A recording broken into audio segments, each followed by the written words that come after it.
Okay, so student, today we are going to discuss about the centrifugal force, okay, which is nothing but the part of the gravitation. In last class, we discussed about the centripetal force, circular motion, okay. Today we are going to discuss the first point, and which is the centrifugal force. It is just opposite of the centripetal force beta. It is just opposite of the centripetal force. Suppose here we have any circular path. So I'm taking the circular path over here. Okay. And that circular path having the center over here. Okay.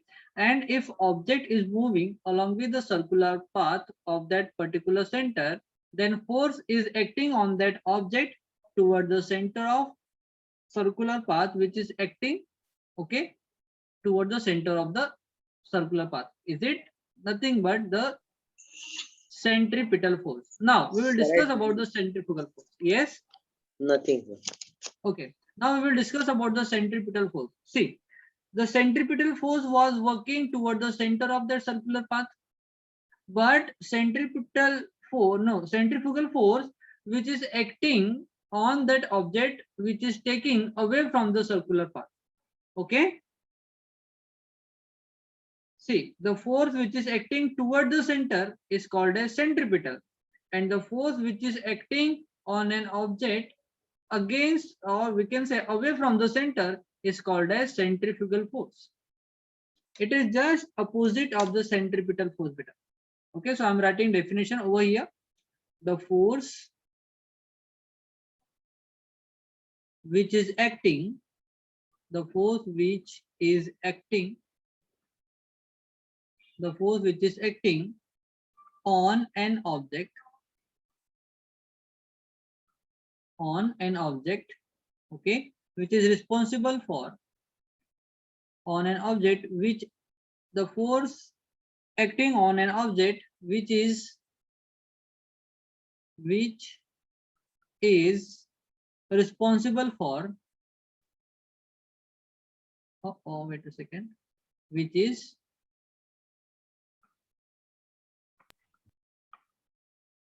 it is responsible, which is So which is responsible for? Yes, which is responsible for taking. I'm just writing introduction, then I will write definition. Okay, responsible for taking object away from the center, away from the center. Okay, away from the center of circular path, or we'll end here only. Okay. Sir, I did So, not understand this definition, sir. okay, no, it is not definition, it is just introduction.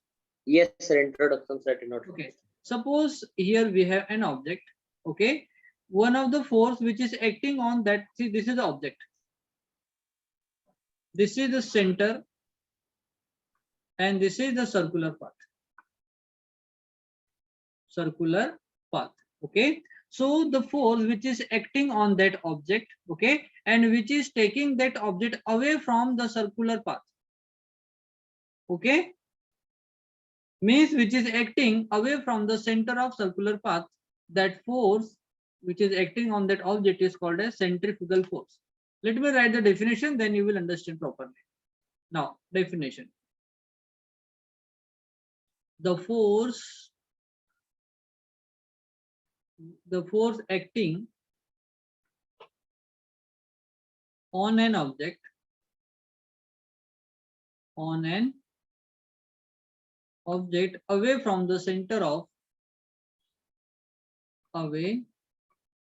from the center of circular path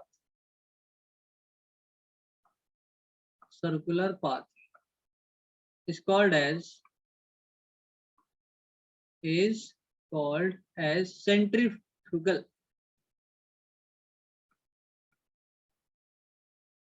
force.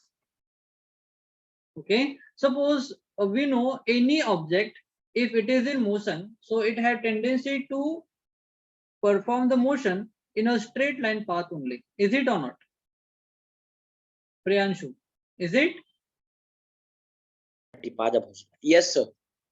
Means one of the force which is working or acting on that object, which is taking that object in a straight line path. If the object will move in a straight line path, that means it is moving away from the center. Is it or not? Sir, away means, sir. Means, sir, Uh-oh. what way? You are busy somewhere else, Yes, sir, I didn't hear, sir. and you are busy somewhere else also. No, sir. Okay. Suppose here we have an object. Suppose here we have, this is the object. Let me, this is the object. Okay. Suppose this is the object. If it is in motion, okay, if that object is in motion, then we have already gone through that every object, if it is in motion, have tendency to move in a straight line path only. Is it or not? Yes, sir. That means if that object is moving around the circle, but that object have tendency to move in a straight line path, but one of the force which is acting on that object and which is acting toward the center of that circular path, that is nothing but the centripetal force that we discussed in last class. But if that object have tendency to move straight line path, suppose that object is moving in a straight line path over here, that means if object reaches here, that means that force taking that object away from the center of the circular path. Is it? Yes, sir. Yes. So that force which is acting on an object and which is taking that object away from the circular center of the circular path is called as centrifugal force. It is just opposite of the centripetal force. It's just opposite. The force which is acting toward the center is called as centripetal, and the force which is acting away from the center is called as centrifugal. Okay, sir. Means, sir, it not resist, sir. Just it's sir coming on the away from the circular. Yes, With see, the center. every object, if they are in motion, that means they are moving in a straight line path. Okay. That means if that object was moving in a circular path, that object have tendency to move in a straight line path. That means if it is moving over here, suppose it is moving here, that means that motion or that force is moving that object away from the that center. Okay, so that object or that force which is responsible for the motion of the object in a straight line path is called as centrifugal. Sir, that's why, sir, moon and earth is not, sir, like collapsed, sir. Not collision. Yes, because both the force acting simultaneously on that object. Understood. Yes, because moon have tendency to move straight line path, but due to the gravitational force of earth, it is moving in the circular orbit around the earth. Okay, so Sir, understood. moon is trying to move away from the center, and earth is pulling that moon toward the center. That's why it got a fixed circular path around the around the earth. Okay, and it is continuously revolving, and due to the revolution of moon around the sun, we have like life possible on earth. If there is no moon, no life is possible. The earth will collapse completely if no moon is there. Then okay, Okay, sir. we'll discuss about that also in high tide and low tide. We will discuss that also. Okay, so I hope everyone have understood what is centrifugal force. Yes, sir. Yes, The sir. force which is acting on an object away from the center of the circular path is called as centrifugal force. Okay, so I want everyone had to take a screenshot, then we are going to discuss the next point.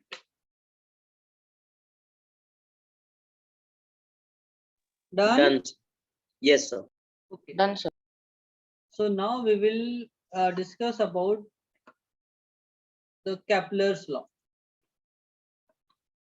Okay, we'll discuss about the Kepler's law.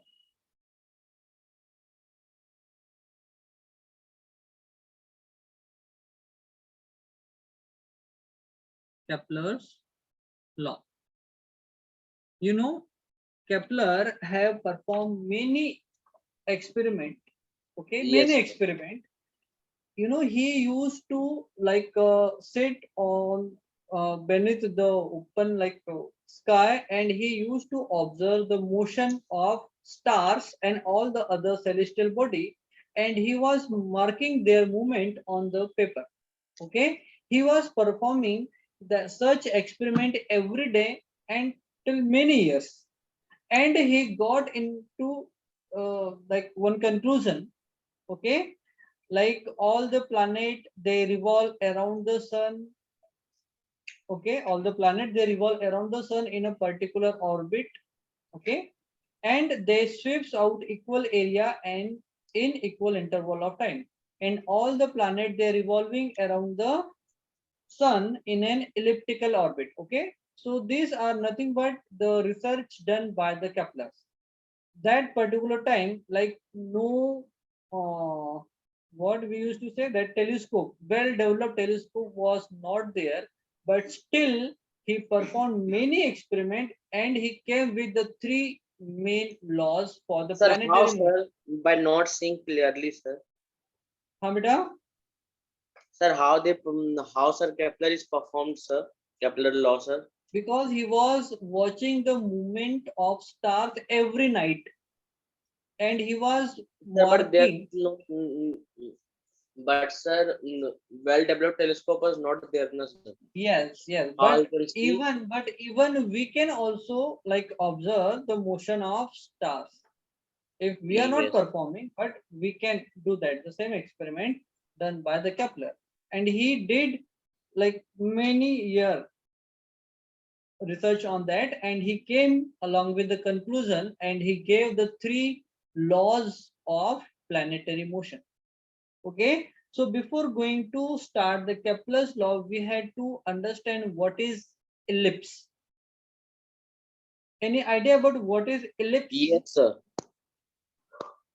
What is Sir, ellipse? sir, ellipse is a type of is a type of oval, sir. But in the ninth standard, we can't say oval. And sir, in ellipse, sir, two foci are there, sir. Two focus, sir, and in Yes, plural foci. yes. Okay, any more idea about ellipse?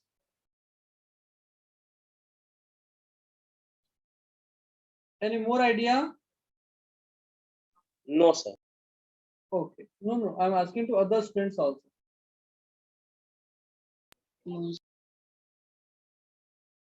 Okay, so let me draw first ellipse.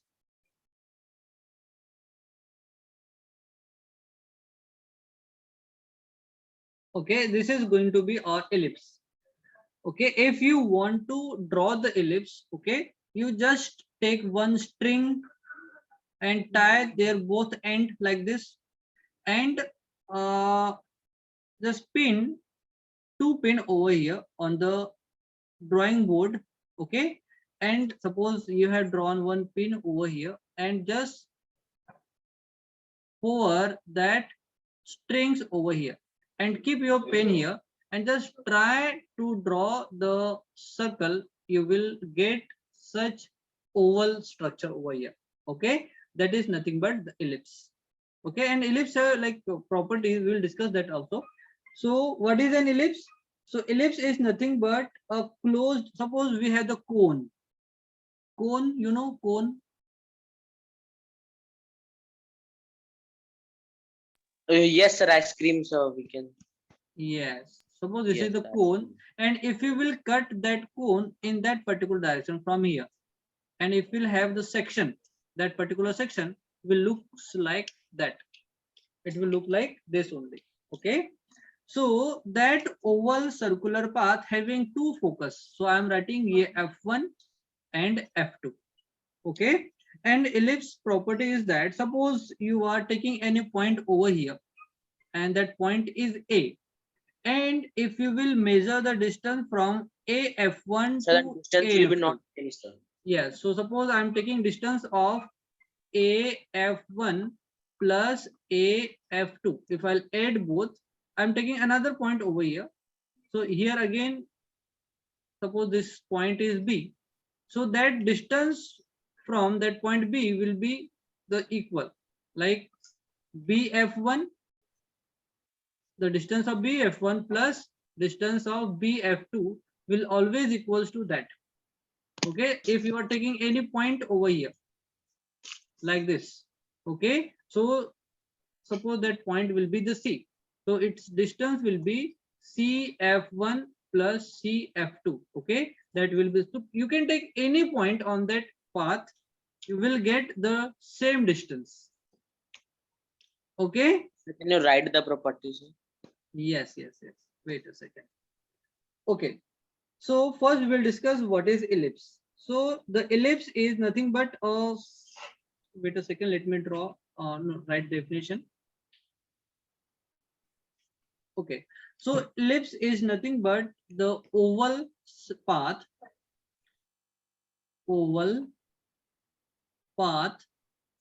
having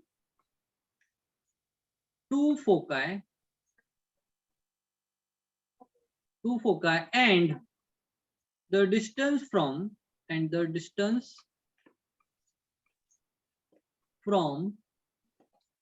any point, we had to write the sum of distance. Okay, and wait a second, and the sum of distance from any point to both the foci,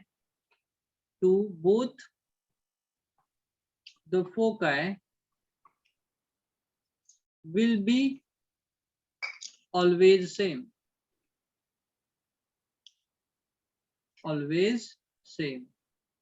Okay, such oval path is called as ellipse. Such oval path is called as ellipse. Okay, that oval path is called as ellipse. Okay, Sir, how it will be same, sir? I did not understand. okay, see, I have drawn, suppose you are taking one pin over here, the pin. Okay, and you have pin on, suppose this is the cardboard or the drawing board. Okay, and here you have to take one more point or one more pin or the nail. Okay, just tie one thread like this, one end, okay, will be over here. Okay, and if you will draw by using that point the path like this. Okay, so suppose you are taking any point from here, so that means that thread was from here to here. Suppose you are taking another point over here, so that thread was from here to here, or you are taking one point over here. Okay, so you can take any point on that oval part. The distance or the sum of distance from any point to the focus will be the constant. Okay, let me show you the video for that. Wait a second. Method to finding an ellipse with a major and a minor axis. So first step is we're going to take the major axis, which is 10 inches, and cut it in half, which would be 5. So then we're going to take a point on the minor here and intersect those 5 inches that we found on that part right there. And we're going to do the same on this side. Again, we came down from this point and intersected 5 inches here and here. See, this is the thread you had to, this is one thread. Okay, see, that part from here to here will be the constant. Okay, because the distance between two nail will be the constant. And if you will draw, see, this is the pin. Okay, you have to move straight all around that both the nail, you will get the oval path, which is nothing but the ellipse. Let's see further. So then on those points, we're going to put a nail on each point and then put a point on this top piece too. And then tie string around it, nice and tight. Yeah, take this one out, and we are ready to draw our ellipse. Yeah.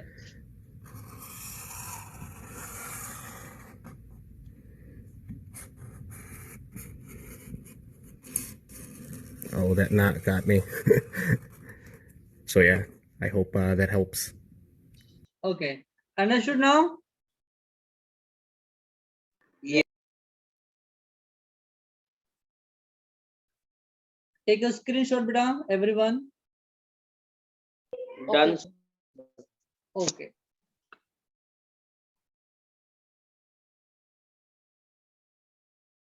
Okay. Okay. So now I'm going to draw, like write the definition for ellipse. Okay. So definition. Okay. So what is ellipse? An ellipse is an ellipse is the curve obtained is the curve obtained when a cone is cut by when a cone is cut by an inclined plane. Inclined plane. Okay, it has the two focus point and it has two focus or focal point. Okay, that is nothing but an ellipse. We have already mentioned over here an ellipse. Okay, so it is the curve obtained when a cone is cut by the inclined plane. Okay, suppose we have the cone over here. Okay, suppose here we have the cone.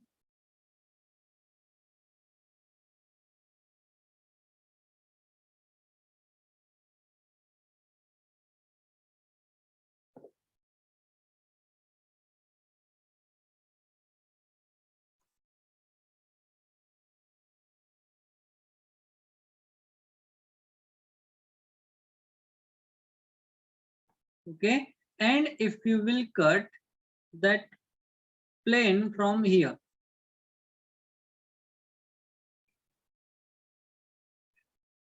oh, wait a second, not like this, it is going to be circle. Wait a second, you can cut from here. Again, it is not going to be that. I'm just drawing the simple line. If you will cut that cone from here, okay, so you will get the, what you will get? The ellipse. Okay, you will get the ellipse. Understood? Yes, sir. Yes. So you will get the ellipse like this, having two focus, F1 and F2. Okay. So again, take a screenshot for the definition of ellipse. Okay. Done, sir. Done? Everyone done? Okay. Sir, 1 minute. Yes, sir. Yes, sir. Done. Okay. So now we are going to discuss about the first Kepler law. Kepler's first law. Kepler's first law. Okay. See, Kepler's first law is also called as the law of orbit. Yes, right. sir. Yes.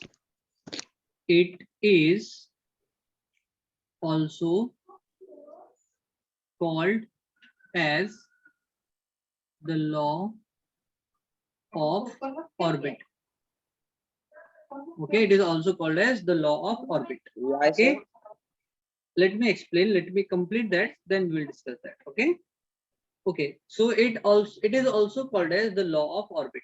Now we are going to write the statement. Okay, we are going to write the statement. Okay. So Kepler's first law states that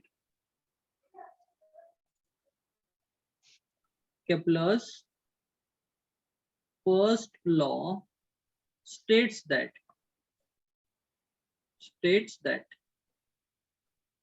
okay, what is Okay, the sir. statement? Every planet every, or we can say all planet revolve around the sun, around the sun in an elliptical orbit,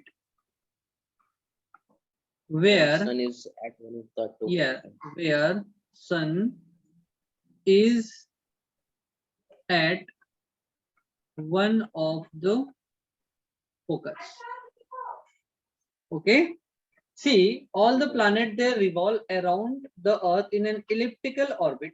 Okay, that means all the planets, they revolve in an elliptical orbit. That's why the Kepler's first law gives information about the shape of the orbit. That's why it is called as the law of orbit. Yes, understood. What's Yes. That because the Can you repeat? first law of Kepler gives information about the shape of orbit. That's why it is called as the law of orbit. Okay. Okay. Yeah. So I'm writing here first law of Kepler. It gives information about, or it gives information about the shape of orbit where planets revolve around the sun. Okay, so this is all about the first law of orbit, Kepler. Understood, everyone? Yes, sir. Yes, sir. Okay, so take a screenshot. That means, suppose here we have the elliptical orbit. Suppose this is the elliptical orbit, and here we have the focus F1 and here F2. So sun may be, probability is there, maybe on that particular focus, and planet, they are revolving around the sun in such orbit, or elliptical orbit only. Okay. Okay, sir. So take a screenshot now.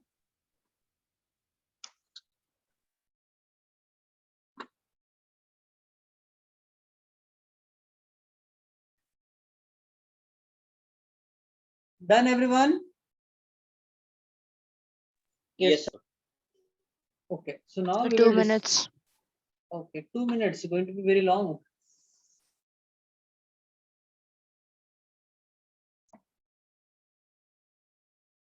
Done, Ritvik?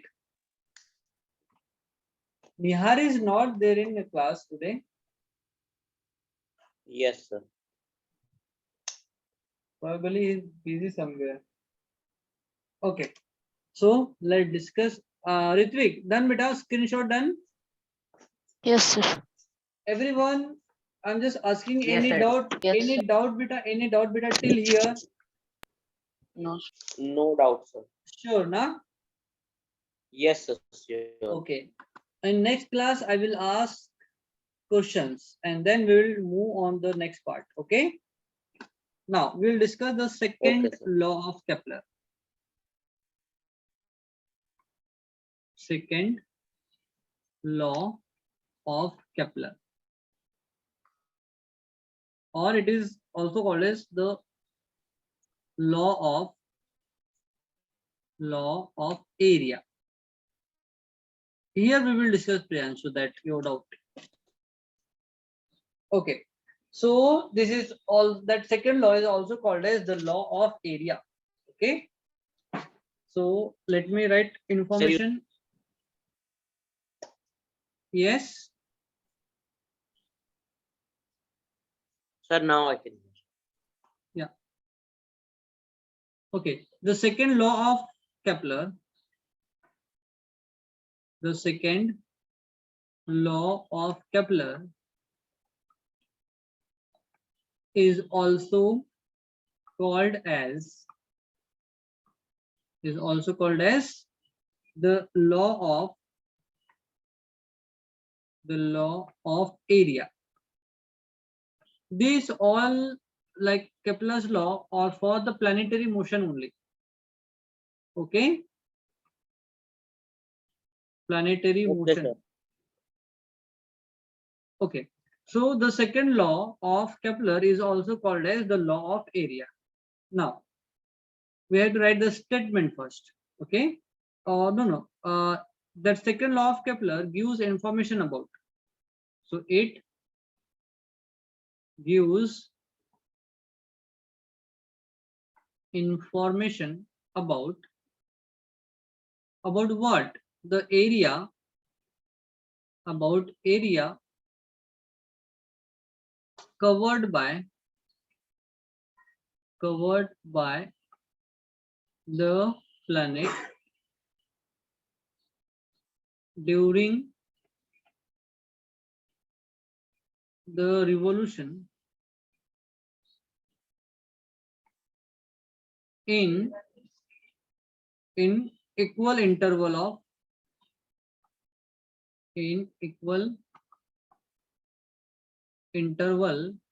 of time. We will discuss that point during the writing statement. We will discuss that point also.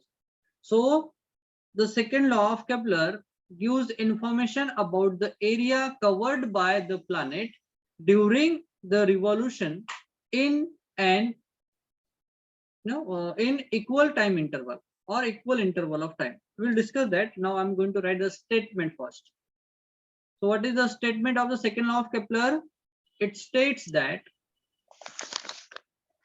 the second law of Kepler states that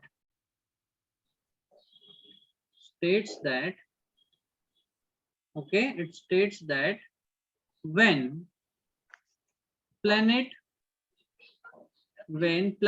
revolve around the sun in an elliptical orbit, you know that law is going to apply when planet revolve around the sun and elliptical orbit only, not for the circular. Okay, in an elliptical orbit. Yes, sir. Yes. So when planet revolve around the sun in an elliptical orbit, then they sweeps out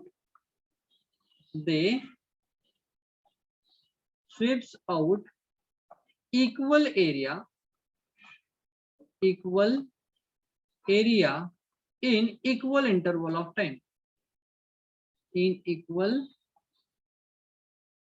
interval of time. This is the statement of the second law of Kepler. So let me explain you with the help of Sir, diagram. can you explain the diagram? Yes. Suppose we have taken that elliptical orbit. Okay. Here we have the two focus, and on F1 I am taking the sun. Okay. Suppose we have the planet position over here. I'm writing this P1. Okay. Suppose in 30 days, we know like Earth revolve around the sun, one complete revolution completes in 365 days and 6 hours. Is it or not? Everyone do Yes, keep sir. keep replying. Huh? So suppose this is the Earth and here we have the sun, the red one. Okay, and this blue one is the Earth. I'm just taking blue and red.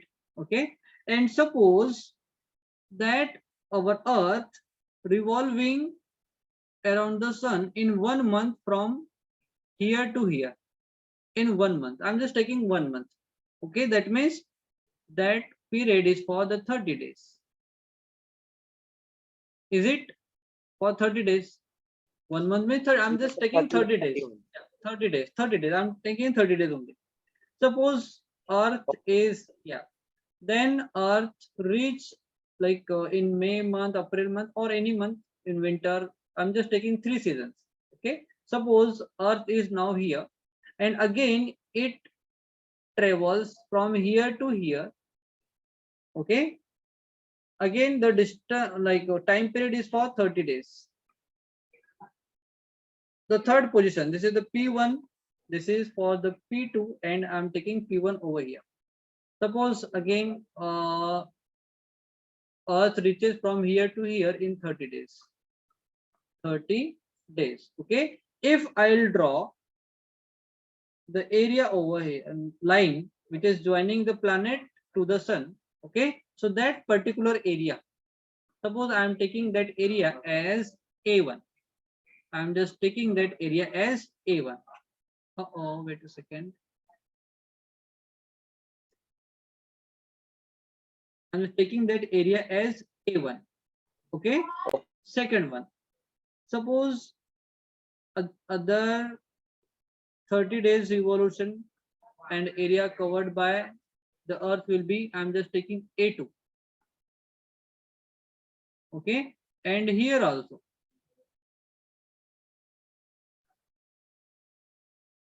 I'm just taking that area.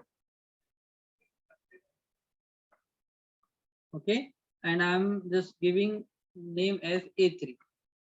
Okay, see, this is the 30 days, 30 days, 30 days, means time interval is equal time interval. Is it? Yes, sir. Okay, and if you will measure the like area covered by the earth during the revolution around the sun, if it is the equal time interval, then the area covered by the earth will be also same. Okay, means according to the second law, A1 equals to A2 equals to A3 when the time is constant, means 30 days, 30 days, 30 days. Okay, this is all about the second law of Kepler. So when But sir, by seeing sir, A2 Uh-huh. is sir looking sir small area, sir. No, A2 is looking small area, but the distance from here to it we have drawn, that's why it was looking like. But if you will measure, you will get the equal area. Okay, sir. Yeah, we have drawn this rough diagram over here. Okay, Sir, can we have quiz, sir? we'll cover the third law and then. Okay. Okay, sir. Okay, sir. Okay. So according to the second law of Kepler, okay, when the planet revolve around the sun in an elliptical orbit, then they sweeps out equal area in equal interval of time. This is nothing but the second law of Kepler. Okay, and I want everyone have to take a screenshot, and after class you have to write it down on your notebook also, beta. Okay, take a screenshot. Shriyanvi, you also, I will check your notebook. Shriyanvi. Harini is there, Harini? Sir, I'm taking screenshot, sir. Okay, No, sir. but after class you have to write it down on notebook also, huh? Okay, sir. Yeah, and everyone, it is not for Shriyanvi, it is for everyone. Harini has not joined the class today. Okay. Okay, so have you taken the screenshot? I'm just scrolling it Sir, down now. Harini or Hania? Sorry, Hania. Oh. Okay. I have taken screenshot, everyone. Yes, sir. Okay, so I'm just scrolling it down. Now we will discuss about the third law. Sir, Kepler has given three law. Yes. Third law of Kepler. Okay, and I'm giving extra information here. Okay, like it is also called as law of area, and it gives information about the area covered by the planet during the revolution. Okay, so all this point you have to remember, because question may ask from Yes. any point. Okay, here also, Sir, here and third law of Kepler is also known as time, na sir? Law. distance, yeah, distance and time. Distance, like mean distance between planet and sun, and the time taken to complete, or time taken for complete one revolution. Okay, so now we'll discuss the third law of Kepler. It is also called as, okay, so I'm writing here the third law of Kepler. Third law of Kepler is also called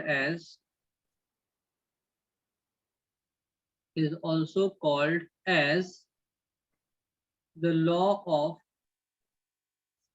of period of revolution. Period of revolution. Okay, that means the law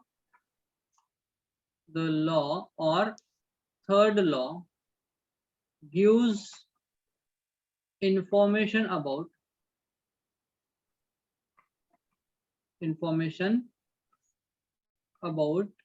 the time taken to complete one revolution,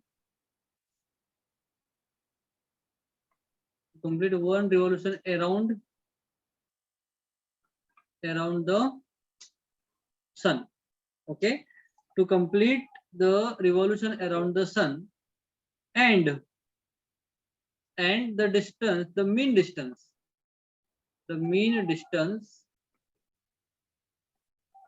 between planet and the sun.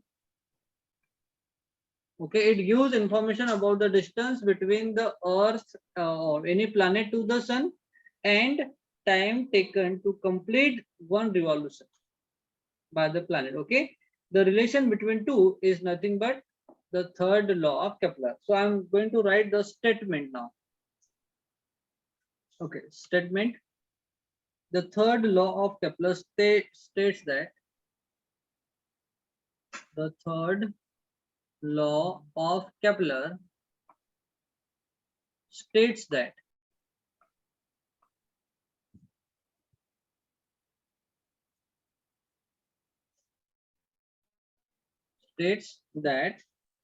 the square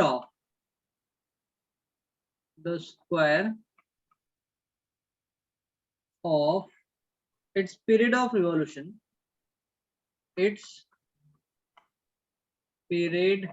revolution, around the sun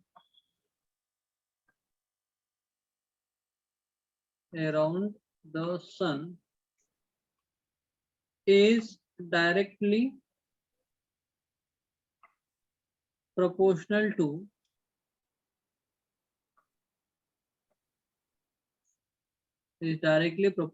to the cube of mean distance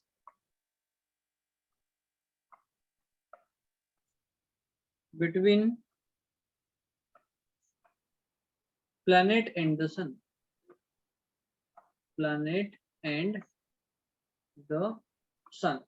Therefore, according to the statement, we can write like t square. T is the time period or period of revolution.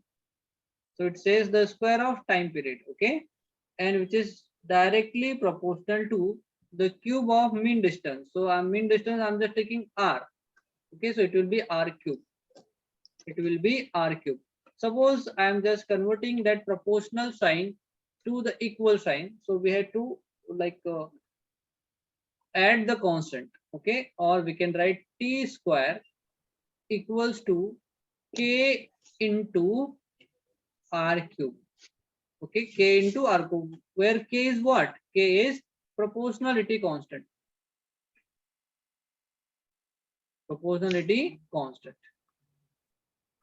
Okay, so if you want to measure the proportionality constant, you have to transfer that r cube So it will be T square divided by R cube. This is the third law of Kepler. Okay, that means suppose here we have one elliptical orbit. Here we have the sun. Okay, suppose I'm taking one more elliptical orbit, again one more, again one more. Means I'm just Don't understand increasing. this statement. Let me I did not understand this. let me discuss in diagram, then I will explain you again. Okay, suppose here we have one planet, here we have second planet, here we have third, here we have fourth, and here we have fifth planet. Okay, so it is the distance between planet and the sun is different for all the planet. Is it or not? Is it? Yes, Do sir. reply. Yes. Okay. So that distance between the planet and sun is called as beta mean distance. It's called as mean distance. Okay. So if the distance or mean distance will be higher, so the period of revolution will also higher now, because it will take the largest radius in order to revolve.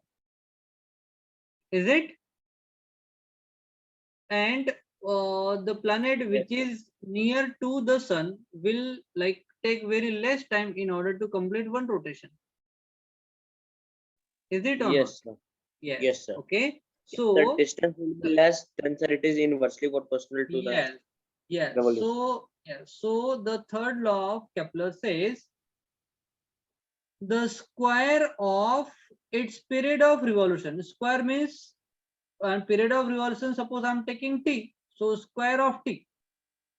Okay, around the sun is directly proportional to. It is directly proportional to the cube of mean distance. So mean distance. Suppose I'm taking r, so it is the cube of mean distance between planet and the sun. That's all. We have just written that equation in the form of word in Kepler's third law. Okay, here Yes, t is what? It is period of revolution. Period of revolution. sir. Now we can do quiz. Yes, and what is r? R is the mean distance. Mean distance. Now understood, everyone? Yes, sir. So Yes, take sir. a screenshot. Sir, what is T, sir? Revolution. Period of revolution Okay. means the time taken in order to complete one revolution around the sun is called as period of revolution. Done, everyone? Yes, sir. Okay, so now we will discuss about the it's already 1 hour.